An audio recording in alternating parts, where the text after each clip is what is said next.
कांग्रेस के पूर्व अध्यक्ष राहुल गांधी ने मोदी सरकार पर एक बार फिर निशाना साधा है, लेकिन इस बार किसी सामाजिक या राजनीतिक मुद्दे पर नहीं, बल्कि कारोबारी घरानों को बैंक खोलने की अनुमति पर राहुल गांधी केंद्र की मोदी सरकार पर भड़के हैं। दरअसल कारोबारी घरानों को बैंक खोलने की अनुमति के सुझाव पर राहुल गांधी ने क्रोनोलॉजी समझाते हुए कहा कि पहले बड़ी कंपनियों का कर्ज माफ होगा, फिर उन कंपनियों को बड़े कर में छूट मिलेगी और अब इन कंपनियों के द्वारा बनाए गए बैंक में लोगों की सेविंग दे देना।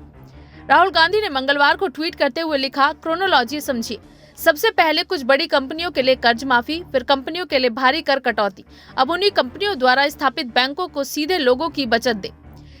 सूट बूट की सरकार। आपको बता दें कि सिर्फ राहुल गांधी ही नहीं, बल्कि रिजर्व बैंक यानी आरबीआई के पूर्व गवर्नर रघुराम राजन ने भारतीय कॉरपोरेट घरानों को बैंक स्थापित करने की अनुमति देने की सिफारिश की आलोचना की। उन्होंने कहा कि कॉरपोरेट घरानों को बैंक स्थापित करने की मंजूरी देने की सिफारिश आज के हालात में चौंकाने वाली है। उन्होंने इस सुझाव को बैड आइडिया बताया।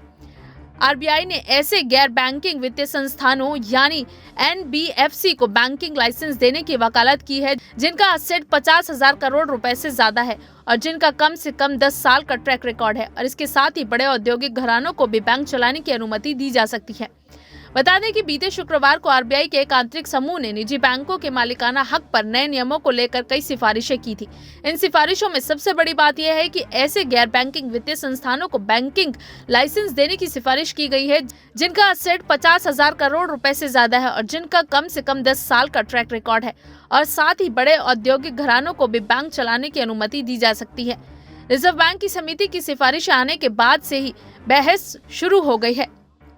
Bureau report, SPN9 news.